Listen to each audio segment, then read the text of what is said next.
대림절 기다림에서 나아감으로 라는 제목으로 하나님 말씀 나누도록 하겠습니다. 대림절은 우리가 잘 알듯이 기대할 때, 기다릴 때, 그리고 임할 주님의 임하심을 기다리는 절기입니다. 성경의 시작인 천지 창조의 이야기는 하나님께서 흑암이 깊던 곳에 빛을 주심으로 시작이 됩니다. 그러나 하나님의 피조물인 인간은 청지기의 역할을 넘어서 하나님의 창조 세계를 다시금 어둠과 또 죽음의 세계로 만들었습니다. 그러나 주님은 그런 우리를 포기하지 않으시고 다시금 생명의 빛을 주십니다. 그것이 바로 예수님의 탄생이었죠. 우리는 지금 예수님의 초림과 또 재림 사이의 시대를 우리는 살아가고 있는 사람들입니다. 예수님이 이 땅에 오심으로 우리는 빛을 품은 자가 되었습니다. 우리 안에 이 빛이 어두운 세상을 밝혀나가고 궁극적으로는 주님이 다시 오시는 그날에는 모든 어두움이 물러가고 모든 것이 다 새로워질 것입니다. 우리는 바로 그 날을 기대하면서 살아가는 사람들이고 그날까지 우리가 품은 이 빛을 결코 잃어버려서는 안 될 것입니다. 사무엘 베케트의 희곡 고도를 기다리며라는 희곡이 있습니다. 여기에는 두 불황자 고고라는 에스트라곤과 또 디디라고 불리는 블라디미르가 나옵니다. 그들은 나무가 한 그루 심겨져 있는 길 위에서 고도를 기다립니다. 둘은 고도를 기다리면서 서로 싱거운 대화를 나누고 싸우고 또 화해하고 졸기도 합니다. 지나가는 사람들과 이런저런 대화를 나누며 시간을 보내기도 하죠. 그러나 기다리는 그 고도는 좀처럼 오지를 않습니다. 저녁 무렵에 양치기 소년이 와서 이렇게 말해줍니다. 고도 씨는 오늘 오지 못합니다. 그러나 내일은 확실히 오신다고 합니다. 그 다음날 새로운 태양은 떠올랐지만 하루 동안 벌어지는 일은 어제와 크게 다르지 않습니다. 고고와 디디의 기다림이 무색하게 고도는 저녁이 되어도 오지 않았습니다. 그들은 내일은 고도가 오기를 기다리며 하루를 마칠 뿐입니다. 여기서 고도가 무엇인지 누구인지는 아무도 모릅니다. 사람들은 저마다의 고도를 기다리며 살아갑니다. 고도를 기다리며는 우리에게 묻습니다. 당신은 무엇을 기다리며 살아가고 있습니까? 라고. 무엇을 기다리는지를 알면 그 사람이 누구인지를 알 수 있습니다. 대학 입시를 간절히 기다리는 사람이 있다면 그는 수험생일 것이고, 제대를 간절히 기다리는 사람이 있다면 그는 군인일 것이며, 아기의 출산을 간절히 기다리는 사람이 있다면 그는 예비 아빠, 엄마일 것입니다. 대림절은 우리에게 묻고 있습니다. 우리가 간절히 기다리는 것이 무엇이냐고. 그리고 대림절은 우리에게 말하고 있습니다. 우리 그리스도인은 그 예수 그리스도와 하나님 나라가 임하기를 간절히 기다리는 사람이 되어야 한다고. 이번 대림절을 보내면서 우리의 그릇된 기다림이 있다면 그것은 내려놓고 진정 예수 그리스도와 하나님 나라가 이 땅에 임하기를 간절히 기다리는 우리 모두가 되기를 소망합니다. 물리학자인 그 김상욱 박사, 이분이 그런 말을 했어요. 밝은 것이 당연한 것이 아니라 어두운 것이 당연한 것이다. 우주를 바라보면 우주의 평균적인 모습은 어둠이라는 것이죠. 지구에서 살아가는 우리는 빛과 낮을 당연한 것으로 우주의 평균적인 모습으로 생각하는 경향이 있는데 그것은 우리가 자체 발광하는 태양이라는 별에 유난히 가까운 곳에 살고 있기 때문입니다. 우주를 촬영한 사진이나 영상을 보면 검은 바탕에 별들이 하얀 점처럼 떠 있는 모습을 우리가 볼 수가 있는데 그 모습이 이 빛보다 어두움이 압도적으로 더 많은 그 모습이 우주의 평균적인 모습이라고 할 수 있습니다. 그런 우주의 모습을 떠올리면 본래 삶은 어두운 것이구나. 혼돈과 공허와 흑암이 일반값이구나. 내가 지금 만난 이 혼돈과 공허와 흑암을 결코 두려워하거나 불평하기보다는 의연하게 대면하며 살아가는 것이 맞겠구나 하는 생각이 들게 됩니다. 김상욱 박사는 별빛을 이렇게 표현을 해요. 점처럼 작은 별의 실처럼 가느다란 빛이 아주 어두운 공간을 갸날프게 달려서 우리에게 오는 것이다. 별빛에 대한 과학적인 표현인 건데 되게 시처럼 들리죠. 그죠? 그 말을 들으니까 문득 제 마음이 갑자기 찡해지더라고요. 그 이유는 어두움이 일반값인 이 우주에서 우리에게 생명을 주기 위해 오늘도 빛이 되어 달려오시는 주님이 떠올랐기 때문입니다. 그런 생각에 문득 빠져 있을 때 갑자기 오늘 본문이 떠올랐어요. 본문에 보면 어둠을 뚫고 우리에게 생명을 주시기 위해 빛이 되어 달려오시는 그 주님을 자신이 서 있는 자리에서 기다리지 않고 마중하기 위해 먼 길을 나선 사람들이 있습니다. 바로 오늘 본문에 나오는 동방 박사들이죠. 동방에 살던 박사들은 별을 관찰하던 중에 메시아의 탄생을 예고하는 별을 발견하게 됩니다. 그들은 별을 보고 메시아가 곧 탄생하겠구나 라는 생각에 그저 그쳐버리지 않고 가만히 머물지 않고 그 메시아에게 찾아가 경배하기로 마음을 먹고는 먼 여행길을 가게 됩니다. 별을 따라 여행하던 박사들은 드디어 유대 땅 예루살렘에 이르렀습니다.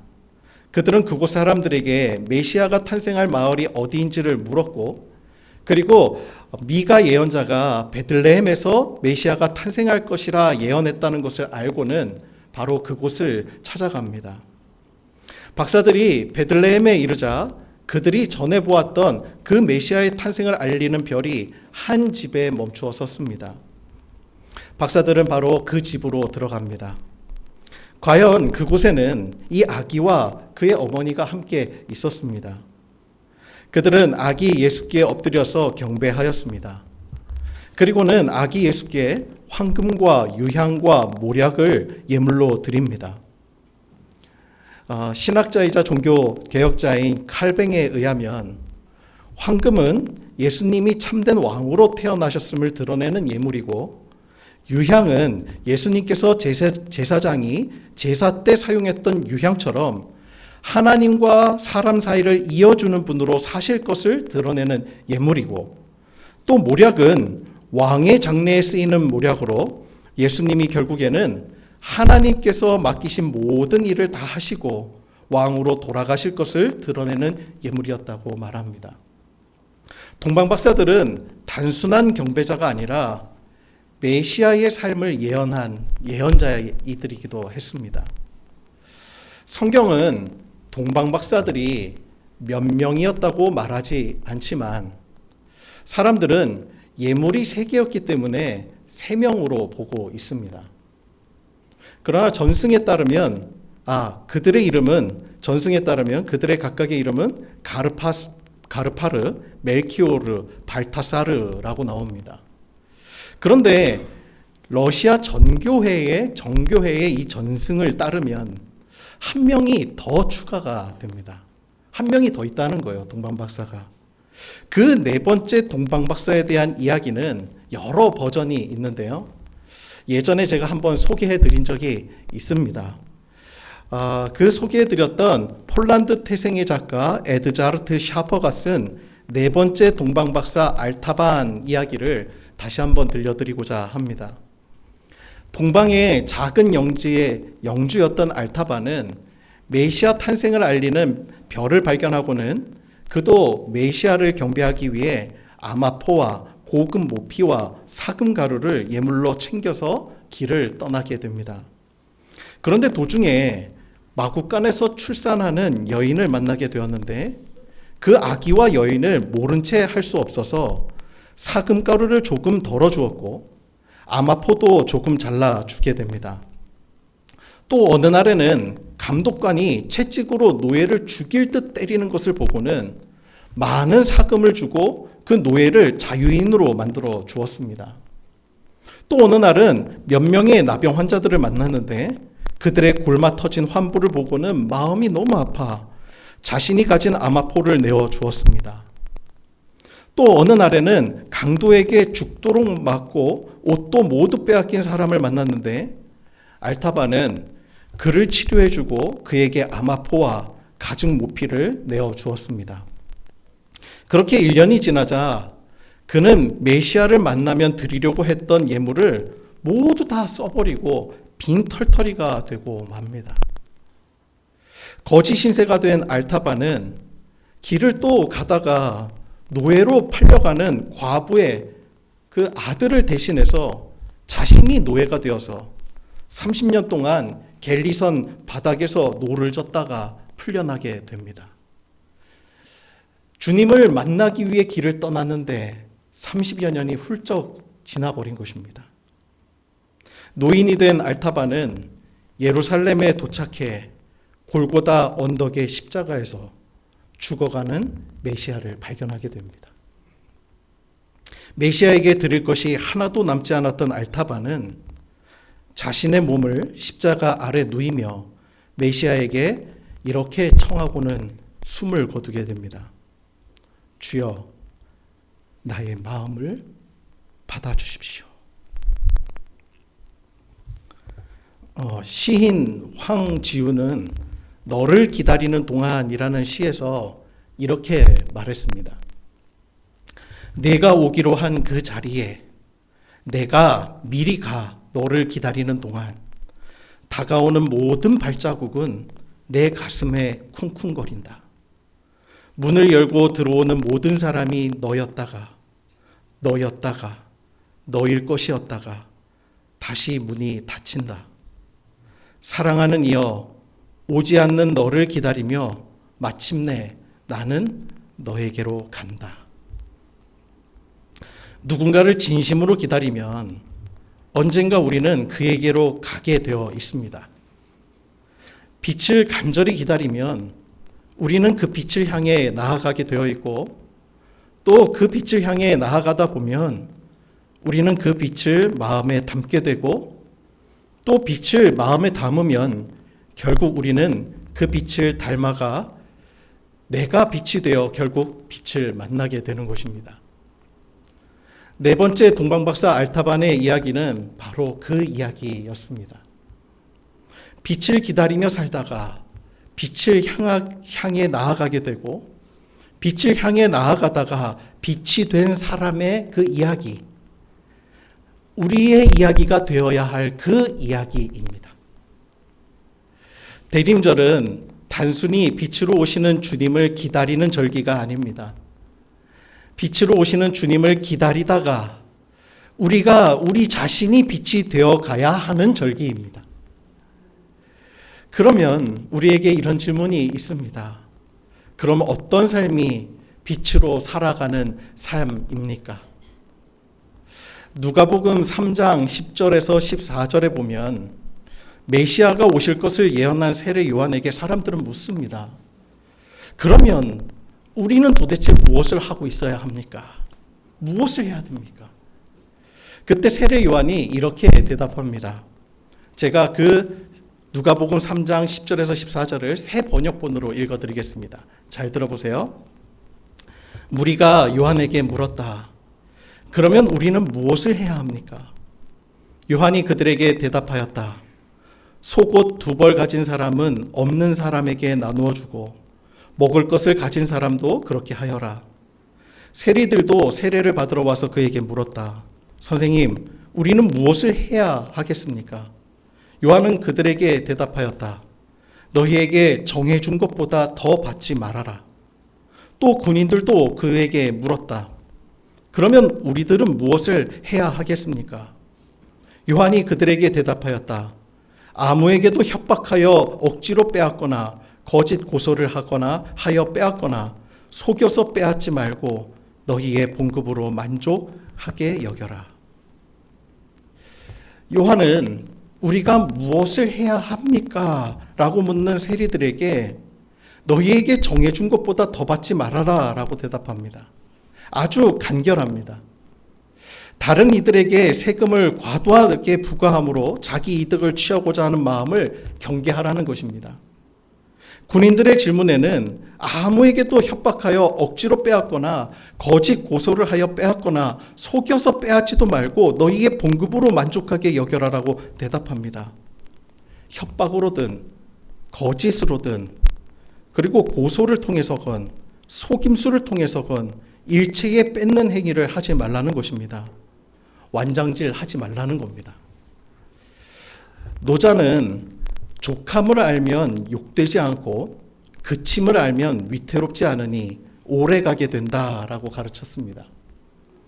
세례 요한은 세리들의 마음에 깃들기 쉬운 이 탐심과 군인들의 마음을 지배하기 쉬운 지배욕과 탐욕의 일침을 놓은 것입니다. 이제 그렇다면 우리가 물어야 될 차례입니다. 그러면 주님, 우리는 무엇을 해야 합니까? 자, 여러분들이 스스로 세례 요한이 되어서 자문자답 한번 해보시기 바랍니다. 목사에게는 아마도 거룩함에 대한 이해와 해석을 독점하거나 진리를 왜곡하지 말라고 말씀하실 것 같습니다. 정치가들에게는 공공에 속한 것을 사유화하지 말라고 말씀하실 것 같습니다. 또 부자들에게는 집 없는 이들을 서럽게 하지 말라고 할 것 같습니다. 법률가들에게는 정의와 공의를 훼손하지 말라고 할 것 같습니다. 의사들에게는 인생의 위기 속에 처한 환자들을 무정하게 대하지 말라고 말씀하실 것 같습니다. 또한 언론인들에게는 자기 이익을 위하여 진실을 호도하지 말라고 말씀할 것 같습니다. 또 교사들에게는 성적에 따라 학생들을 차별하지 말라고 말씀하실 것 같습니다. 어부들에게는 수사원을 남획하지 말라고 할 것 같습니다. 수자원을. 건축가들에게는 질 나쁜 자재를 사용하지 말라고 말씀하실 것 같습니다. 또 고용주들에게는 일하는 이들을 함부로 대하거나 수단으로 삼지 말고 환경을 훼손하지 말라고 말씀하실 것 같습니다. 또한 이 시대를 살아가는 청년들에게는 세상이 만들어 놓은 기준에 자신을 맞추느라 인생을 허비하지 말라고 말씀하실 것 같습니다. 일본의 작가인 마루야마 겐지는 젊은이들을 바라보며 이렇게 이야기를 했다고 합니다. 사회가 정한 평균적인 삶의 기준에서 아주 조금 벗어난 것만으로 허둥대고 뒤처졌다고 좌절하고 주눅드는 것처럼 꼴사납고 우스운 일은 없다. 이게 아니고도 재미있는 인생이 얼마든지 많다는 점을 청년들은 알아야 한다. 남보다 조금 앞섰다고 자랑할 것도 없고 뒤처졌다고 낙심할 것도 없습니다. 중요한 것은 속도가 아니라 방향입니다. 내 이익을 확보하기 위해 다른 이들을 함부로 대하지 않는 것, 다른 이들과 함께 살기 위해 특권을 조금 내려놓는 것, 다른 이들의 행복을 위해 마음을 쓰는 것이야말로 주님을 기다리는 이들이 반드시 붙잡아야 할 삶인 것입니다. 올가 머레이라고 하는 네팔에서 일하는 미국인 활동가가 있습니다. 지금도 아마 살아 계시다면 아마 거의 한 100세 가까이 되셨을 것 같습니다. 그분이 처음 네팔에 간 것은 60세 때였어요. 그분이 가게 된 목적은 관광이었습니다. 그런데 산에 올라갔다가 넘어져서 뼈가 부러지게 됩니다. 그리고 셰르파의 이 등에 업힌 채 마을로 내려오게 되었습니다. 그곳에 며칠을 묵는 동안 마을 잔치가 벌어졌습니다. 어느 날 올가는 낯설고 매우 충격적인 장면을 보게 됩니다. 채 10살이 안 된 어린 소녀들이 카투만두에서 온 버스에 실려가고 있었습니다. 중개인들이 아이들을 도시의 가정부로 넘기기 위해서 가난한 아버지들로부터 소녀들을 샀던 것입니다. 나중에 올가는 팔려간 소녀들이 주인집 현관에서 자기도 하고 주인이 남긴 음식을 먹고 의료 지원도 받지 못하고 학교도 가지 못하고 강간과 폭력에 시달린다는 사실을 알게 되었습니다. 얼마 후 올가는 자기 재산을 다 털어 가능한 한 많은 소녀들을 샀습니다. 한 명의 돼지 한 마리 값인 $50에 불과했습니다. 올가는 그 아이들을 집으로 돌려보냈지만 아버지들이 다시 내다 팔곤 했습니다. 그래서 그는 네팔 청소년 재단을 만들어서 직접 소녀들을 돌보기 시작했습니다. 25년 동안 무려 12,000명을 구했고 교육을 시켰습니다. 올가의 그런 노력은 결국 네팔의 문화를 바꿔냈습니다. 소녀들을 거래하는 일은 불법으로 엄중한 처벌을 받게 되었습니다. 우리가 올가처럼 대대적으로 그런 일의 실천에 나설 수 없을지 몰라도 그런 일을 위해 헌신하는 이들과 우리는 연대할 수가 있습니다. 소년이 바친 보리떡 5덩어리와 물고기 2마리로 수많은 사람들이 배불리 먹었다는 오병이어의 기적은 충분히 현실 속에서도 이뤄낼 수 있습니다. 그것이 바로 빛으로 부르신 우리를 부르신 주님의 명령입니다. 주님께서 우리에게 빛이 되어 주셨던 것 같이 우리가 서로에게 빛이 되어 줄 때 혼돈과 공허와 흑암이 가득 찬 세상에서도 우리가 함께 걸어가야 할 그 생명의 길이 보이기 시작할 것입니다. 주님의 빛을 보고 기다리는 이가 있을 것이고 주님의 빛을 바라보고 그 빛을 쫓으러 나아가는 사람이 있을 것입니다. 오늘 동방박사의 이야기는 우리가 그 빛을 쫓다가 그 빛이 되는 사람이 되라고 우리에게 도전합니다. 그 아름답고 귀한 길을 우리가 함께 걸어가는 우리 모든 더불어 기쁜 교회 교우 되시기를 주님의 이름으로 축원합니다. 기도하겠습니다.